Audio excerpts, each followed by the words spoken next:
I started TikTok when COVID came around, and I just done it for fun. I still pinch myself, mate. I'm just like, did I still make money doing this online?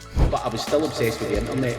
To basically rank number one in Google News for whatever term was trending. I get frustrated with people.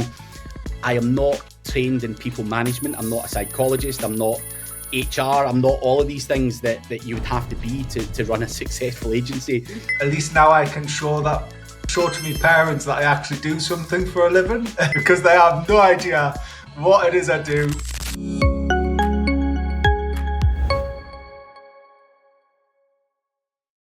Hi guys, it's Karl here, and today I'm joined with a lovely guy, Craig. Most of you know him as the Black Hat SEO. I know he does a lot of talks around the world, basically, Craig, aren't you? Very worldwide SEO. Now, actually, funny story, he's also even known in my friendship circles. Oh, is he that Glaswegian guy on TikTok? Oh, he's proper hilarious, him is what I hear. Like, literally, that was a friend of mine called Ross. He literally messaged us the other day saying, do you know that Craig Campbell? I was like, yeah. He said, oh, mate, he has some hilarious TikTok videos. So now you're actually no longer an SEO, Craig. You're now a TikToker. Dude, the TikTok was fun. You know, it's weird that comes up, Carol. I started TikTok when COVID came around, and I just done it for fun because I was bored in the house, just recording random shit. And do you know that I've never, ever had a single inquiry or a comment or anything to do with SEO on TikTok? It's all like just shaking my fat ass or doing stupid stuff, which is bizarre. So in Glasgow, people like, it's shocking that I wouldn't have realised that. You haven't had a single business inquiry on some of them videos. So yeah, but people from TikTok are like, Craig, what is it you actually do? And you're like, and it's weird because obviously on the other hand, you know, you've got the SEO industry and everyone knows roughly what you do or what you're known for, whether it be speaking, black hat shit, whatever. So it's weird to have two wildly different audiences, if that makes sense. But yeah, would you say that TikTok became more of just a fun pastime for you then, with that in mind? Yeah. I, even to this day, I don't really post SEO related stuff. I've seen you guys posting, podcast stuff and all that on there. I just feel that TikTok, the audience are not fucking interested in SEO. Let's be honest. You know, these guys are just on there having a bit of fun, doing something stupid, saying crazy things. And I think what it's helped me understand is, like, on Facebook, for example, I've got a lot of friends in the industry, the same as you. They don't want to hear me talking about local SEO or a black hat tip or whatever. You know, if I post a picture with Charlie or something, that gets more engagement than me posting a clip of here's the new fucking local SEO hack. So I think different platforms have different audiences, and obviously you've got friends on some platforms, like Facebook, for example. They don't really care about your fucking SEO part. Keep that to LinkedIn or Twitter or YouTube or whatever. Honest, even on LinkedIn, mate, like I've seen, obviously I've got dogs and like the ice that I do cold plunging every day. And like my cold plunging and my dog posts usually get more impressions and like comments than me SEO tips and advice. And I'm like, the hell? I know it's a social network, but it's meant to be about business. What the hell? Dude, I get massively jealous because Charlie gets more attention than me when I post him. But I think, if you're doing, it depends on what you post, but I think you have to look at yourself going, no one really cares for SEO that much. But they don't do it. Like, we've got friends who are not in the SEO space and they don't even know what it is. Like, I've got friends in the real world and they're like, Craig, they still, to this day, Craig, what the fuck is it you do? How come you're always fucking jacking around traveling all over doing this and that. What the fuck is it you actually do? And you're like, you've got a point, mate. Like my friends think I fix computers and shit like that. Like they just can't get it. That's why I made the joke when we were at the award ceremony in Dubai. At least now I can show that I show to my parents that I actually do something for a living because they have no idea what it is I do. Most of my friends go, well, he's not really in IT. I don't know what, like, they don't know how to classify what I do for a living. And then the problem is, never do I, if I'm being 100% honest. Like, I add to the confusion because I'm like, I just play around with fiddle with some keywords on a page and build some links to it, and it seems to work. Yeah, it's a bizarre industry. I've had, similar to you, people think I'm an IT guy. I've had people come up to me with a laptop saying, "Can you change the hard drive?" And I'm like, dude, I wouldn't know how to fucking change a hard drive. Like, they're like, but you sit at a computer all day, and you're like, yeah, but I'm not changing hard drives all day, and stuff like that. So, but I think for us, I still pinch myself, mate. I'm just like, did I still make money doing this bullshit online? And you're like, fuck. Yeah, it's weird. It's weird because even the conversations that we have between friends and colleagues and stuff, see if an outsider was to sit there listening to that, they'd just be like, the fucking hell are you guys talking about? It's just all gobbledygook. It's crazy. It's crazy. This is a true story. It just reminds us of, I've got a very good friend called Thomas, and he's based in he's like from Yorkshire way, I think, because he's got like one of them, like farmer accents. So anyway, runs a very, very big operation, like £1 billion operation type thing, huge operation. And one day he was just sat listening to what we were up to on like Google News stuff, and at the time we were quite good at news hijacking, and obviously utilizing engagement signals and stuff like that to basically rank #1 in Google News for whatever term was trending. And he was like, shut up. I was like, oh no, you definitely can. Like, watch, I make a post saying that such and such is running for Prime Minister, and we got it within like 3 hours. It came up on Google News. He's like, whoa, shut up, man. How is he able to do that? And it's like, that's just what he's like, mate, that's so dodgy. I was like, it's not. It's a genuine job of someone to do like press releases and stuff. Just we know how to manipulate the system. Yeah. It's so funny. So how did you get started? I don't actually think I've ever asked you this, Craig, to be fair. How did you get sort of started in like SEO? By basically blagging my way in. So I'm 45 now. I know I don't look it. I look a lot younger, but when I left school, mate, like when I was 17, it was the first time I had the internet in my house, dial-up connection, around about 1997. Now, I left school, and for maybe 2 or 3 years, I had dead-end jobs, call centres, Burger King, all the usual. I didn't know what I wanted to do, but what was mesmerising for me was the ability to talk to people online, like MSN, chatting to girls, the whole age, sex, location thing, the internet. When I grew up, dude, we never had a mobile phone or anything. We if I wanted to go out with my friends, you chapped their door and said, "Are you coming out to play?" There was no phones or nothing.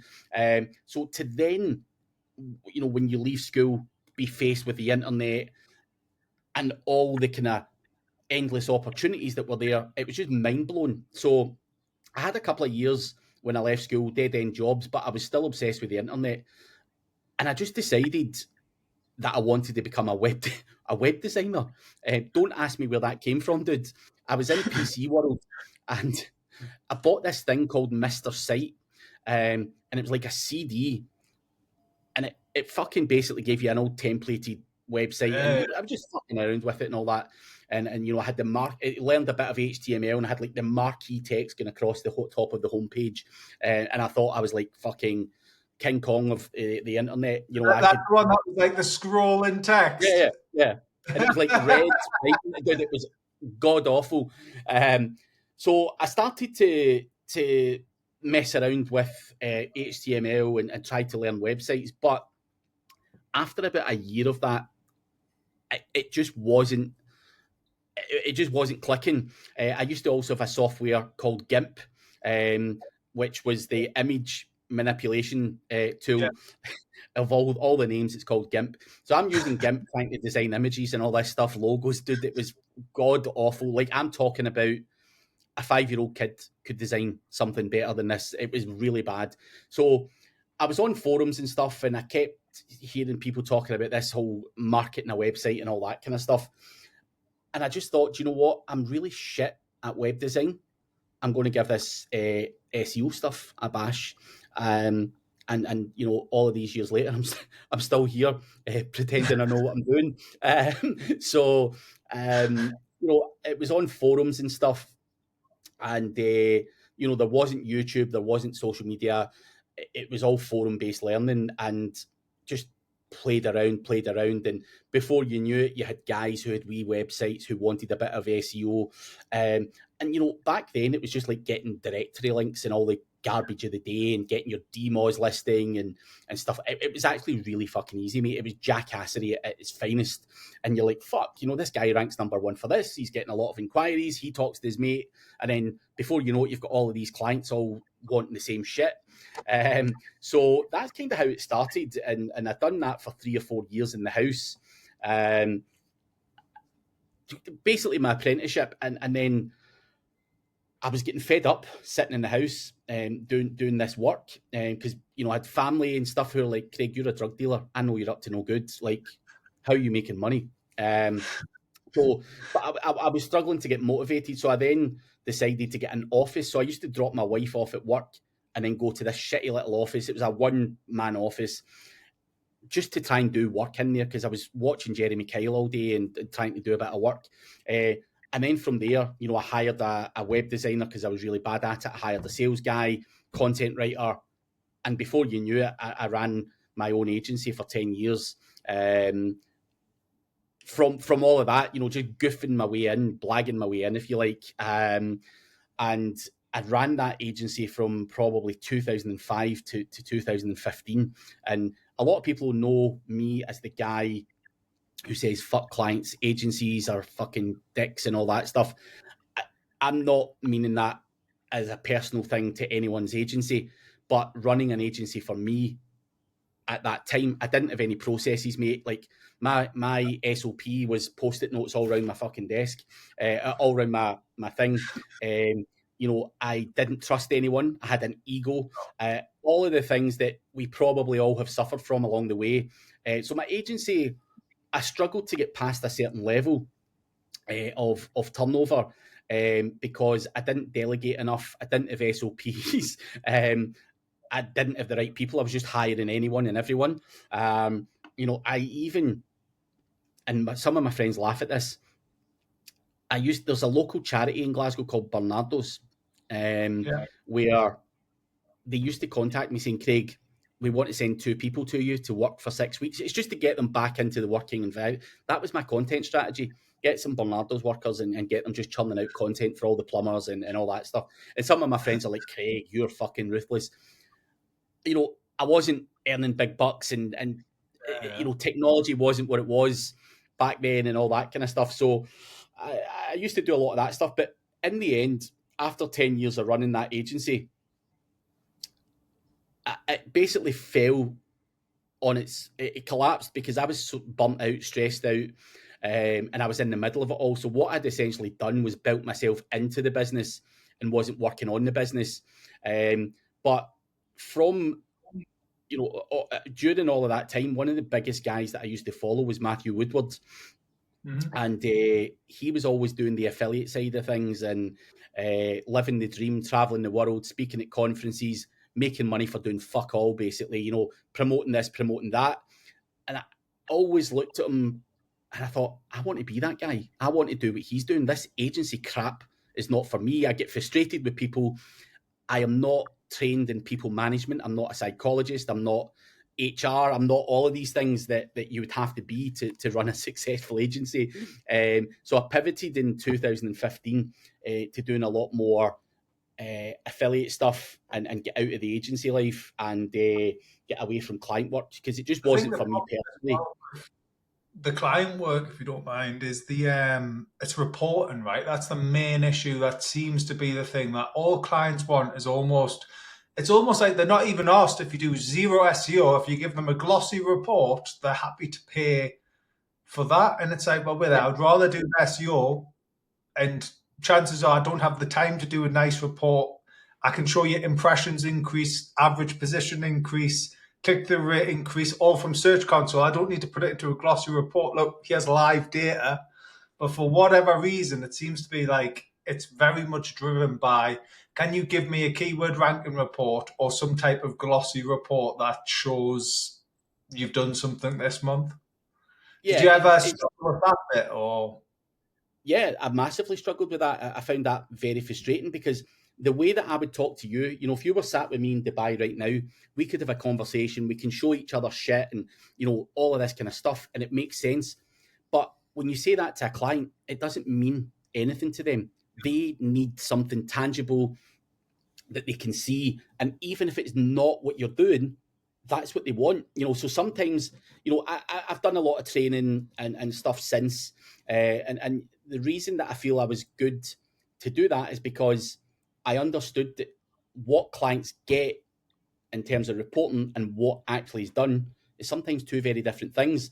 And that is the game you have to play at certain times. The client pays the bill. And if you don't give them what they want, you're not going to retain that relationship and you're going to lose the retainer. But for me, I'm fairly blunt. I'd rather just say to someone, I'm doing a bit of CTR, I'm doing this, I'm doing that. I've got, I'm building a knowledge panel to try and get, all of that stuff that we would talk about in person. When you say that to a client, they're like, what the fuck's a knowledge panel? So there's this whole, you have to then try and train them to understand what you're talking about. And I always found that hard as well, because I'm like, guys, you're not paying me enough to either train you or sit for 5 days making a fancy report. And me making a fancy report is not best use of my skills, because it takes me 5 times longer to make something look nice than it would for someone who was good with graphics and stuff. So that is not best use of my time. And I used to be pulling my hair out my head at the end of the month, which is why I've not got much hair left. With the reporting side of it, because there is no reporting tool, even to this day, that just does a good job. You were always pulling screenshots and showing this and documenting that. And there were so many moving parts to it. So I found that really frustrating as well, which is why I always say, fuck clients. And, even now when I train people, report on traffics, rankings, and conversions. They don't need to know about all of the other stuff that goes on. They don't, even if you're talking about disavows or content pruning or whatever the hell you're doing, a site audit, it doesn't even matter. They don't care. They don't want to know. They just want what they believe to be something tangible. Whether that's 10 blog posts, then so be it. I think the hard part as well is, obviously with SEO, it's all about, what people don't understand is it's all about testing, right? So you might tweak a page, do loads of on-page changes, maybe there's a few internal links to it. You've noted down what tweaks you've made, and now you have to wait. Like, it isn't going to happen like tomorrow. All of a sudden, you have to give it maybe 2 weeks to see the impact on impressions. And guess what? You can sometimes be wrong as well. So you've made these changes and it's went down, and you're like, oh shit, I'm going to have to revert these back. But dude, how many times have you done something and it worked really well for one website? You followed the exact same fucking thing in another website, and you're like, nothing's happening here. Like, what Mate, the fuck is going on? I've lost count. It makes us question whether or not I even know SEO half the time. I'm like, wait there, what's going on?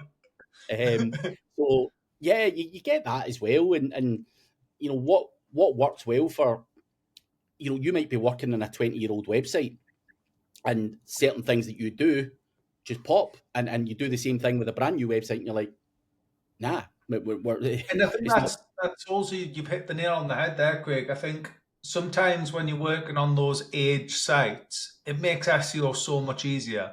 Whereas a lot of the time, it's fucking, a guy's just created a business. He's come to you because you're the SEO guy, his website's 30 days old, and he wants it to rank for a 10,000 monthly search volume keyword in a month's time. And And you're he's like, no content mate, either. He's got yeah, a no, Facebook there's nothing. website. There's one page. Like, I'm supposed to create all of this, and you got £500 a month to make that happen. Like, it's scary, mate. That's the scary thing. And like we spoke about before you jumped on, even when you do consultancy where you're advising people, somehow they expect you to still be doing it as part of the consultancy. You're like, hang on, I can't write 10,000 pages. I can barely write my own name, let alone write you 10,000 pages of something I don't know anything about. Get fucked, go and hire someone to do it or whatever. But you can't use ChatGPT. You can't do this. You can't do that. There's parameters. And I think with all of that, mate, that is why a lot of businesses are not successful, because even as a consultant, you're advising people but they run away and shit this stuff out with ChatGPT and stuff as well. And you're like, oh my God, if it was that easy, I would have done it for you. Yeah. Sadly, like you say, though, you've always got to be testing and trying different stuff and blowing stuff up. And I think we all have shiny object syndrome. We're always looking for the next best thing to do our jobs for us. And that's what I love about the industry. New tools, new shit to blow up and try things out. And it's just I think that. half the battle is sometimes you get lost though, right? So I sometimes find myself sort of spiraling, and it's all because new tools like AI, stuff like this, has all come into it, and you're like, right, how can I maximize or change this process from what was a manual process and working really well? Now I want to automate it with AI, right? And then that becomes a minefield in itself. You rent at something that you're not really sure on. You're not the most technical of guys, although I'd argue I'm probably more technical than most. But it's still a whole other language that you are now having to compete with and learn and relearn. And it can become quite tiresome, to be fair. So in 2015, then, so you've decided to give up it was 2015, right? You decided to give Yeah. up the agency. What happened there? How did that come about? And what did you then look to move to? So I made the decision that working with clients wasn't the right thing to be doing. Now, it wasn't a case of on the 20th of August, I just shut down the agency. It wasn't quite like that. So probably for a year, I started building a couple of my own e-com stores. I actually done a lot more than a couple. Only a couple of them worked. But we'll not talk about the failures. But so I started building and investing some of the money I had in other things. And I think you've probably seen some of the presentations. I get into the women's clothing niche, and the returns on that was scary, mate. It was eating away the profit. I just looked at search volume. It must be 55% plus return rate. Yeah, easy. Dude, my wife fucking does the exact same thing. I don't know why I didn't Yeah. think of this. Anyway, done that, bought the stock. I was going bankrupt essentially because of the amount of returns that was coming in. It was costing me money to run the business. So as an SEO, again, in 2015, I still wasn't a businessman. I wasn't thinking straight, whatever. I still just looked at search volume and went all out. I bought the stock, done this, done that, and realised that I very quickly had to throw that business in the bin because it was going to make me bankrupt. Also done the e-cigarettes niche. Again, looked at search volume and then realised there's a lot of red tape in terms of Google Ads and everything else because it's nicotine. So I made those mistakes, but I had a couple of websites that actually worked out very well, and these were the ones that I didn't actually expect to work out well. The ones that I didn't expect, I've still got to this day, believe it or not. So I started doing that, and my job there for probably a year between 2015 and 2016 was to replace the money that I was getting from clients with some form of affiliate or e-com money or whatever it was going to be. So it probably took me a best part of a year to make that happen. And from there, I was able to then slowly just let some of the clients drop off that were pissing me off, essentially. And and pivot over to doing more of that stuff. And like I say, I made a lot of mistakes as well. I launched probably 30 or 40 websites, but like you say, always testing. There was just, like us all, I see it in you, I've seen it in Dooley, impulsive guy, I've seen, and I joke about it with Dooley, give Dooley half a bone, and before you know it, there's a website, there's a content strategy, there's social media, everything's popping for this, and he's not even thought about the legalities or, the returns. We're all like that. So I impulsively dived in and made a lot of mistakes. But like I say, I was making more money than I was losing, so I was still hanging on for dear life. So it was kind of a slow pivot over a year, and just slowly getting rid of those pain in the ass clients, mate. And then from there, I was big into doing the Amazon affiliate websites.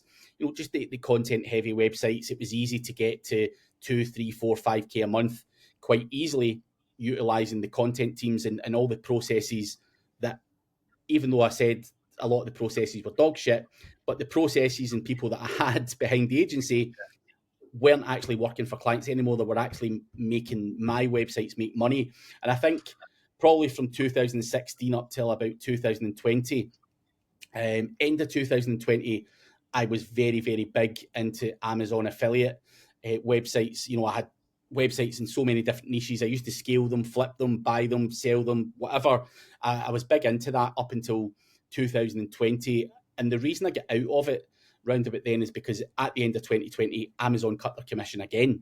And I think it was the second time in 2 years. So it was down to like 3%. And you're just like, what I'm spending on the websites in terms of content, links, and everything else, when they're cutting it, it was basically breaking even. So I sold a lot of those websites, but I still had some e-com stores and stuff that were still the main cash generator for things. So still, was doing that. But obviously, in between times, I was doing a lot of affiliate for SEMrush. I was speaking at events. I was building a personal brand. I'm working with Odys, all of these kind of things as well. So there was multiple revenue streams, not just from the e-com stores or the affiliate stuff. I was starting to make money, on doing SaaS with SEMrush and various other people and building the personal brand. So I was making money, and I think probably between 2016 and even now, it's just about diversifying the income streams. You can't just rely on your link building agency to make money. I also have a link building agency. I know the trials and tribulations that go on there. I know the type of clients that I want to work with, and I don't like to sell. They come round once in a blue moon. So I've still got a lot of that stuff going on in the background. But are these fully scalable, safe businesses? Nah, I think link building is one of those ones just now, dabbling in a bit in the old digital PR space, trying to pivot again or diversify, if you like. And I'm now doing a lot of stuff with AI agents and automation and stuff like that. So it's always just about evolving, mate. I think over the course of everything that I've ever done, it's always been about evolving and trying to pivot at the right times. Even, end of 2020, when I seen that Amazon affiliate websites were dying, I just thought, fuck it, get out and move on to something else. And I think that's an important thing that I've got. I seem to be able to have a knack for being able to jump out at the right time, if that makes sense. And I think we've all got to do that, because you've evolved over the years. All of our friends have all evolved, even guys like Gary Wilson, he done his link thing, scaled it up, moved into real estate. He's scaling the shit out of that and making a lot of money. Yeah. It's all about timing and pivoting and going off in a different direction. It's interesting because I think a lot of the friendship group, especially that I think we've all known each other for, it must be 8 years now, 9 years, if not longer. Yeah. I think within the friendship group, we're all kind of more pivoting into utilizing the skills that you've learned in real business, as opposed to doing it for clients all the time. Don't get us wrong, I've got consultancy clients that I help, but 9 times out of 10, these consultancy clients, usually the agreement becomes, I'm actually part of the business now. I'm a shareholder in the business. So I'm utilizing my skills to help push the business on, as opposed to utilizing my skills at a consultancy rate for the next 12 months. And then not really ever seeing any of the increase from what you've done. You need skin in the game, mate. Like that's the thing that's going to keep you going and keep you motivated. And I think if anyone has ever been someone who's tried to push that, it would be Dooley. He's a guy that we've all known for a number of years, and he's all about doing. You've heard them, doing his lead gen and getting shares in companies and all that kind of stuff. And I think it's a very clever way that you've got to try and position yourself. And the skills we've got shouldn't really be played down too much, because I think over the years we've built up a lot of experience, skills that will add value to any business that's out there, and it's got to be worth your while to do it. You can't just do it for a pishy fucking consultancy retainer, and your heart's not in it at that point. If you feel, adding a bit more, and getting a share of the company or whatever, I think that's an absolutely valid point. And I think most SEOs who would be listening, I'd be saying, nah, back yourself up if you believe that you've cut, because we're all blagging it at some point in this industry, but you do that apprenticeship, you learn, you get the experience, you make the mistakes, and then you're ready to then go in and get equity or investment. I know you have bought into things and all that kind of stuff as well, various different SaaSes. I still laugh. I don't even know half of the stuff you guys are involved in.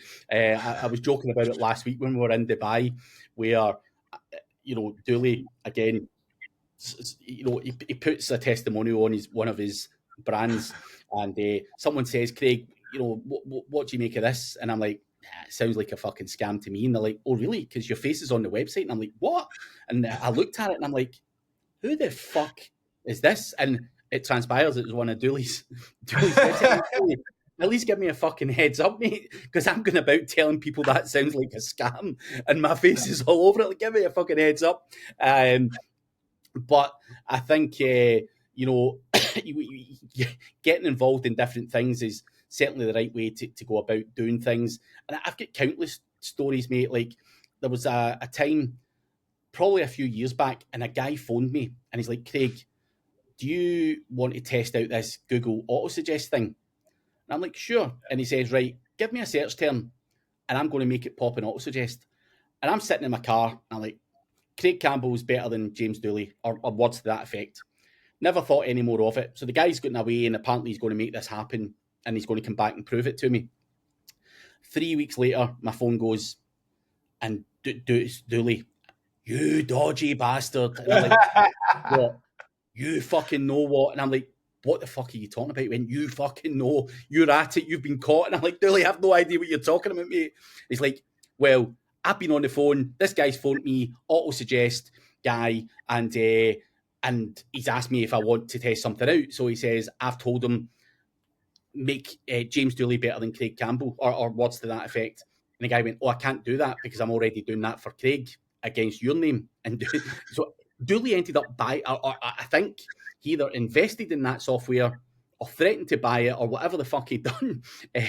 But, these opportunities come up to do these kind of things, and some you win, some you don't. And I don't know if Dooley actually won in that, but all of these things are interesting and a great concept. If you could nail the Google Auto Suggest, you've got a business model right there, mate.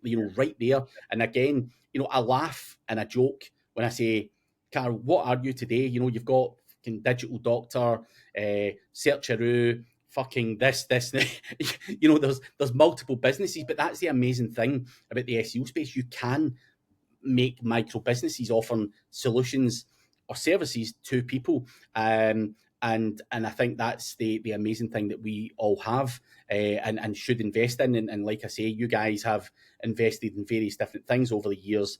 I'm sure some have been successful, some haven't been successful, but you've got to take those risks. And I'm sure as long as you come out of it making more than you've invested, then you're still winning.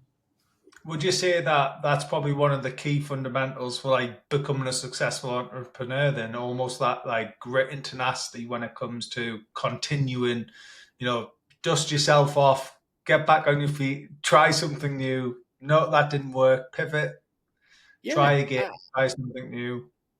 If we look at the people that we know together, that is probably the main skill that most of these guys have.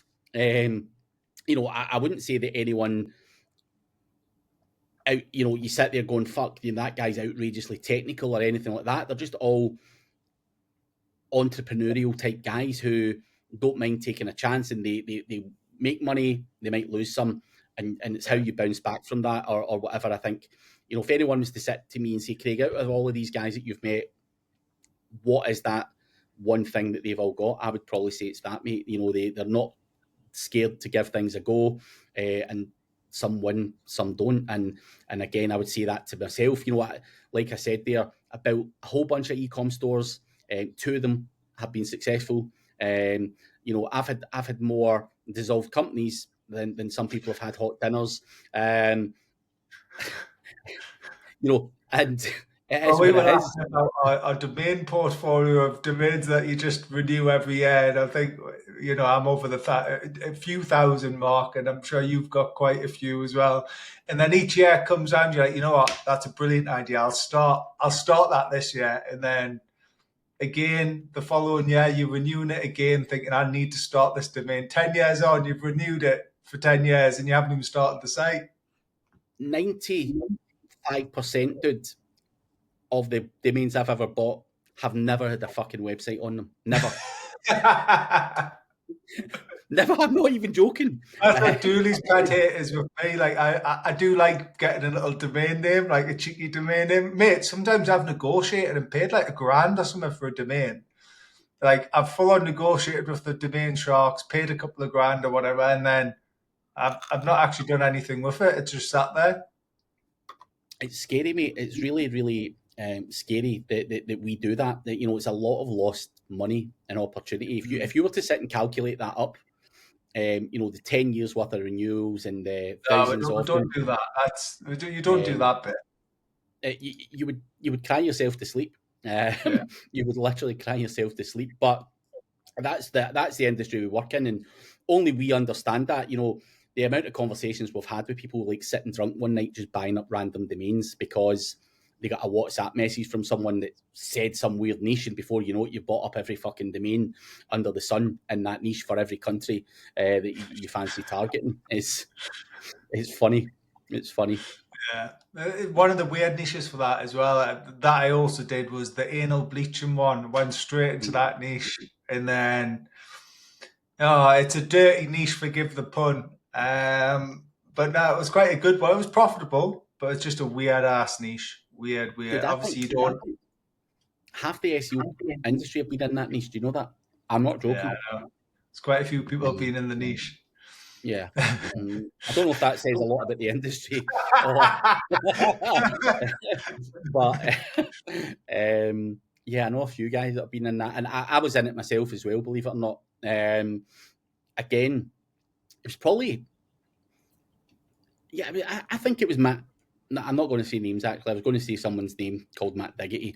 I'm pretty sure he was the first guy that was in that niche, and he got out of it, and I seen the .co.uk version of the domain and grabbed it. It was actually, I believe it was actually Joel. It was Joel's business originally, and then Matt sort of went into it with him and helped elevate it, I think. Don't quote us on that, but I'm pretty sure it was that's how that business set up worked. Sorry, and Matt, anyone else? They made a killing in it, to be fair. They made a killing in that industry, which is great. Obviously, they kind of went from, I'm pretty sure they weren't the affiliate, they were actually the product owners type thing. Or at least I know Joel was. He owned the product himself. So we referred to him as like the anal bleaching guy. Or the arse cleaner. Yeah. I'd done a podcast once with Holly Starks, and asked her a question. I'm like, what's the most bizarre niche you've ever worked in? And she just blatantly hit out with it. And she made a lot of money in this niche, the hemorrhoid cream niche. And I'm like, I can imagine that, to be fair. SEOs, man, you would expect them to be in gambling or something exotic, some luxury travel company or something. Nah, it's fucking anal bleaching cream and hemorrhoids. There's money. One of my first niches I ever started in was getting rid of stretch marks. And that was because I was younger and I was a big guy, and then I got rid of the weight and had stretch marks. So I had an interest in it. I don't know if you can remember the domain at the time, Squidoo. No. Oh, no, Squidoo. no, no, yeah, yeah, It was like a e-zine article sort yeah, of type. yeah. Fucking, you going back many, but before HubSpot, I think bought them, or someone bought them. And anyway, I had like all of the squidoo.com / get rid of stretch marks, squidoo.com best ways to get rid of stretch. Mate, I was making a fortune on stretch mark cream that I hadn't even fucking used before. Fuck. And that's kind of what got me into it at the time. It like Yeah. affiliate side. It's one of the niches I started on. But it's crazy how much money is, when it comes to vanity and stuff like that, it's crazy how much money people are willing to spend on that sort of stuff. It's scary. I think it kind of hits home the older you get, where you're looking for like cream for your fucking crows Yeah. or whatever that's called. Yeah, vanities are even for men. Is a big thing. So You've mentioned you're entering into the AI game with AI agents. Do you want to elaborate on that a little bit more? What is it you're doing, and how can businesses utilize AI to try and help them further with processes? I think it's all still very new, but I've had a custom built AI agent to replace myself. So what are the things that I find painful to do on a day-to-day basis that I could get AI to do? So it basically can write my tweets for me, it can write my blog posts for me, it can write my newsletter for me, it can do a whole You lot built of all these of that things. based off a knowledge base of your previous Yeah, tweets, newsletters, etc. Yeah. yeah. So that's the important thing. So a lot of people say, well, is that not just a custom GPT or fucking using Chat GPT? No, Chat GPT itself pulls information out of its ass from sources on the internet, whereas an AI agent, you're building the database with stuff that you've said, whether it be your previous Yeah. tweets, blog posts, presentations, whatever. So the information is instantly more accurate, and it's also trained to speak like me, so it'll say cuss words like me, um, and stuff like that as well. And that is the big difference. And I think with AI agents, these can be built, for me. But what I want in my business and what you do in your business are two different things. AI agents can do your sales for you. It can do Yeah. your reporting for you. It can fucking do spreadsheets for you. Literally anything that's tedious and repetitive, you're now going to have the ability to automate a lot of that stuff. And you've got the likes of Make or N8N to help you. You don't have to be a coder to be able to build these things anymore. Which one are you Technologies. preferring using out of that? Make, or I know Make came about first, but now N8 Yeah, and they've kind of made it where you can self-host, right? And I yeah, found with Make was the problem is I set up a trial account, didn't fully set up my agent correctly, and burned through 2,500 credits in the space of 10 seconds, and but was like, oh my God. And then I was like, whereas N8N, obviously, it doesn't really burn through the credits because, especially when you're self-hosting it, it's just your own system. So yeah, you yeah, might burn through a couple of dollars on, if you're having to get responses from whatever LLM that you're using. yeah. But which one are you finding the most success with at the moment? NAN now Make, in my opinion, is easier for the general person to use. That's what I found. NAN, I thought that was the case as well. Make was just more like Zapier, like quite yeah. easy to understand. So NAN is a bit more of a pain in the ass, more of a learning curve, if you like. But Yeah. it's self-hosted. It's a bit more flexible, and I think you can do more, slightly more with it. Now, I don't claim to be any expert, but I've got people who are that are helping with all of that, and we've got a developer and stuff as well. So between that, I know what I want. Obviously, I can promote it, and they can build and stuff. But there's templates out there on NAN that clever guys have already done what you want to automate. So you don't need to be some technical whiz.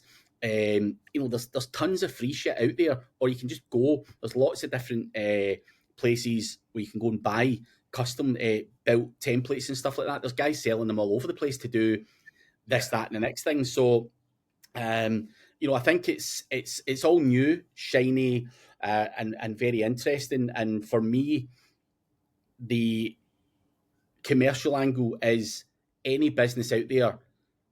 I'm not talking about SEO businesses. Any fucking business can start to automate and use AI within their business to scale, grow. It's not about replacing staff or anything like that. But if you can do and scale and grow your business and still retain the 5 staff that you've got, rather than trying to hire 15 or 20 using AI and automation, you're increasing profitability. Yeah, that's all we want. Because a lot of people always talk about, you're just doing this to save money and cut staff out and all that stuff. That's not what it's all about. It's just using technology and scaling and making more money and doing things quicker and faster and getting some of the time back. One of your biggest things, Carl, without any doubt, is time. Is a thing you don't have enough of. It's the same for us all.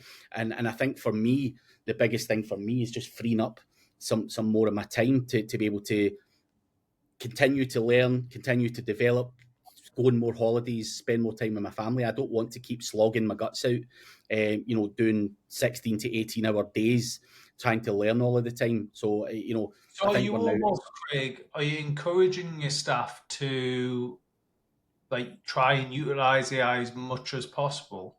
Is that what you're trying to encourage them to use AI, and then that way the processes get easier, but the reality is they're then in charge, or you're making them responsible for managing that automation?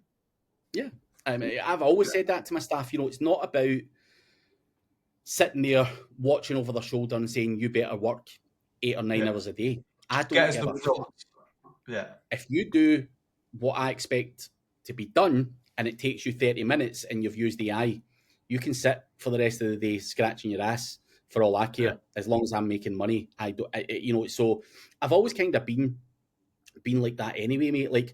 I had this conversation with Dooley. I've always been a guy who likes some form of automation. I get a thrill out of not cheating, but it is cheating. If I can get, I don't know, Mass Planner from back in the day to follow. I was about to say, I remember when you were quite a Mass Planner. I've always just had a bit of a cheap thrill out of, some people would sit and do all of that stuff manually, and I could sit there and it's all just churning away on a virtual computer in the background doing its thing. Linked Helper, all of the tools that everyone's used over the years, we've all been interested in it, but obviously the gloves are now off. Technology is fucking far superior now, and I find all of that kind of exciting, and I just love it, mate. And it's a whole new learning curve for me as well. But I like that. You've always just got to be learning, and gone are the days of me trying to continue to learn how to grab an unverified GMB listing. I'm tired of that stuff and trying to get the next hack and then Google plug it and suspend you and all of that kind of stuff. I want to learn new things rather than go down those rabbit holes and be stuck in that kind of way of working. So I get excited by it all. I would say the one thing, Craig, that I think I've noticed, which is you're exceptional at, is it's almost like your personal branding. You just don't miss when it comes to I think you were doing a YouTube, a Facebook sort of live once a week, and it was almost every single week I'd see your bloody face on Facebook. I'd get notified on Facebook. Craig's went live. I think it was Chris. You were with Chris, I think. Yeah. And I think that's a one key. And I'm interested to see, like, how do you manage to keep yourself more? So I struggle like mad with doing this sort of stuff, like videos, and it's only because Dooley keeps pushing us to you have to do your videos, you have to like, but it's not my comfort zone at all because I'd rather Mhm. just be. I actually quite enjoy doing the work. Like the screen over here, it's filled with friggin' GSC and keywords and that I'm busy running through and stuff like that. I enjoy doing the actual nitty gritty work. How do you keep yourself like motivated, or do you find that you actually enjoy doing that bit? I do enjoy it. I think, I actually seen a clip of a podcast with you, and I think it was Sackett that was like, he says, Carl, you've suddenly burst onto the scene, and where have you been all your life? And you're like, he's not just burst onto the scene; he's always been lurking around in the fucking background. But people's perception is that Karl Hudson has just burst onto this scene in the last year because you've done a few Q&A sessions at fucking White Press's events, and you're like, no, Hudson's been around for a long time, lurking in the background, and being that public figure, if you like, isn't for everyone. No. I tried it. I wouldn't say I like it as such, but if you do it and people seem to like your personality or whatever it may be, and you can be comfortable with it, then you've got to stick to where you fit into the industry, if that makes sense. Some people do, they're just the geeks who work in the background who will never be known. There's Yeah. some people who just talk, and sell. And I think I'm somewhere in the middle where I still love and always have loved technology and stuff, but I don't mind, being crazy on stage and swearing and cussing and being funny. I quite enjoy all of that as well. So it's just finding your spot in the industry, and if that makes you money, doing YouTube, then you're going to be motivated to keep going. And people say to me, Craig, you do these videos and all that kind of stuff, and I've got sponsors, I get lots of brand deals every day of the week, wanting to work with me. So money keeps me motivated, and that is the main thing. You're not going to continue doing something if it doesn't make you money. But I think when you're doing the personal branding thing, and guys like Dooley are saying, Carol, do this, do that, do that. I think what people need to understand is there's a period of groundwork that you need to do before you start seeing the money. Seeing anything. And Yeah. I think young Kazra is a perfect example of that. Kazra,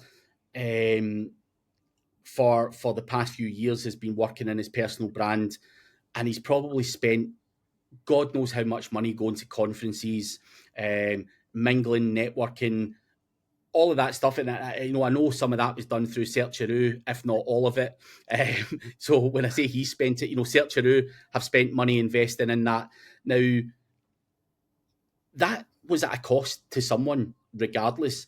And it's probably only now where he starts to get a bit of recognition going, oh, he's got a bit of a following, you get invites to other events, you could start to get paid for this, that, and the next thing. But there is that period where you need to offer a lot of value up front. And that's something I've done for years with Chris, always just answering questions, because people always say, oh, these guys never answer questions. They're always just doing videos to suit their own narrative or peddle some bullshit. Nah, come and fucking ask questions. I don't give a fuck. Ask me whatever you want. If I can answer it, great. If I can't, I'll tell you I can't. I don't know that. And I think trying to what you also need to realize as well is you can't just sell all the time, or promote all the time. You have to have probably 90% of your content that goes out there has to be educational. And I think a lot of people fail to see that, and all they do is sell. So I think, doing the Q&A sessions, people still find value in it. And some of the questions are absolutely dumb. People going, oh, how do I, what's a title tag? And how do you fucking add analytics? We've all been there. And you just need someone to do that. So I think, these things have to be done as for the whole ecosystem. You've got to be fresh, you've got to keep answering questions, you've got to have new content, and you see Dooley doing it, you're now starting to do it, seen Kazra doing it for the last few years, and people buy into people. No one cares That's about that's the one search. thing I would say I've noticed more is obviously Google came out with the research on the touch points, right? The 7-11 4. So 7 hours of engaging, like someone has to spend 7 hours of engaging with your brand's content, have at least 11 interactions, and engage across 4 different platforms. That's the 7-11 4 study that Google obviously pushed, and what a customer is now typically seen to do. So obviously, if you're doing social media videos or Facebook, TikTok, YouTube, like it's all them additional platforms that people are seeing your face on. And guess what? You've got a website that has a retargeting pixel. You can target them all on all these different platforms as well. So you're getting them touch points are building up pretty quickly as well. The one Yeah, thing that the one thing I really enjoy when it comes to video, I typically don't like doing it by myself, so I always have to have someone with us. So I'm not like I know you see some of the SEOs where like they just literally go, I'm going to try it. I keep saying I'm going to try it, where you just film yourself on your screen doing something. I'm not really into that. Like that isn't. I like bouncing off people because I feel like yeah, I feel like I'm winging it. And I don't know what I'm doing, even though I'm getting results. Like that's part of the problem. But I think with the Q&A style, I absolutely love Q&As because my primary reason for the Q&As is you can give anyone a presentation and ask them to learn it and go and present. You yeah. can't give anyone the knowledge to answer a random question at any point on a Q&A panel. That they can just be fired a complete random, you know what I mean? Like they just wouldn't know the answer. Yeah, I think Q&As are good. However, I would also fight back and say I've done a few Q&As and some of the questions that were asked were fucking horrific, and it actually shed me not in a great light either. So I think you've got to make That's sure you true. get the right host and stuff like that as well, because I've sat there on panels and you're just like, Jesus, these questions are fucking horseshit. They've not even get 0.5% of value out of me. Like, ask me something decent, and then we can do a Q&A. Because from a speaking perspective, I've done presentations blindly at the start, and you can tell by the audience it just wasn't hitting Yeah. the right audience. Is either too advanced or too simple, and you don't know what other people don't know. So I think Q&As are definitely a good thing. The only thing is, in my experiences, the questions are sometimes limited. So that would be the only downside to it, where you're like, fuck, we should be asking better questions. If someone's got X amount of experience, we need to be digging deep and get better questions. And sometimes I feel I actually decline to do the Q&A things now because of that. I've done a few and I'm just like, I'm just wasting my time sitting here. And someone will put their hand up in the crowd and it'll be the most basic thing, how do I get new clients or something? And you're just like, oh, please. So Everything that, that we've just talked upon is how you get clients, about 15 years of graft. yeah, 15 years of grafting. Yeah, it's some people don't even want to do the basics of learning themselves. You literally need to lay it all on a plate for them. Yeah. That's the other side of it. But it's nice to see you doing it, and like I say, other people growing as well. I think you've got to add that kind of personal element into the industry if you want to sell stuff. Because like I say, no one really cares for searcheroo. They'll probably buy from you based on the interaction, or they like you, or they like Kazra, or they like Dooley, or whatever. The searcheroo doesn't really mean anything to anyone, really, in the grand scheme of things. They would be going, oh no, he's a nice lad, I trust him. Are you trying to say about the kangaroo? But that people buy into people though, and I think a lot of people have to sometimes step out their comfort zone to add that human element to their business as well. For the most part, that would be something I think you've got to do now. So we're pretty much approaching an hour there, Craig. I've got one last question to finish on, and then obviously we'll just have, if you want to just say where you can be contacted and stuff, I'll obviously put it at the bottom of the the description as well. This is going to put you on your toes, hopefully. What's the best piece of business advice you've ever received, and from who? Oh man, the best piece of business advice I've ever received. God, So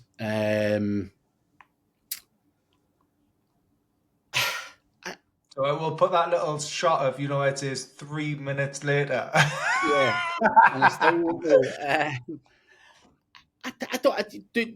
I've never actually had one piece of advice where I've went, oh, that's made all of the difference. I think most of the stuff that I've learned in business is all through mistakes I've made. I think one piece of advice that I would love to give myself would have been to delegate earlier on and stop being a control freak. You don't need to have your big nose in about every last thing in your business. Delegate. And I think Alex from ODYS, you look at him, he wants to have a person to do different parts of the business, and I think that's the right way to do it. Whereas I think for my younger self, I was trying to be 10 people. Yeah. And I wish someone had pulled me to the side and went, what the fuck are you doing, you fucking maniac? And gave me a good slap, because I think that held me back for a long time, many, many years. And I don't know if anyone actually did say that to me, or something just twigged in my head, went, Craig, you're burnt out. Clearly what you're doing doesn't work, and you can keep fighting against it, or you can start to look around you and see what other people are doing, and then you go, oh, that guy's doing that, and I'm going to have a bit of this, and I'm going to steal that. And I've learned a lot of different things from a lot of different people. Some things that they probably didn't set out to tell me. I've just taken a little nugget from something they've said and went, that makes so much sense to me. So I don't know if there's ever one piece of advice where someone sat me down and said it, but I've stolen bits from, the likes of yourself or Dooley or even Gary. Met him as a young kid, but even now, I look at what he does and you're like, oh, I quite like that. I like that. And, I don't think you can ever not take inspiration or advice from other people. And I've probably learned a lot of things from a lot of different people, which it would be unfair to sit there and say, oh, this one guy said, do this, that, or the next thing. It's always just a combination of stupid little things that someone said. You might have said an off the cuff thing, and I've went, fuck. That's something in the head. It just does something for your brain. And I think it's probably more of a combination of that's probably helped me. And I can't remember off the top of my head if you've actually said anything or not.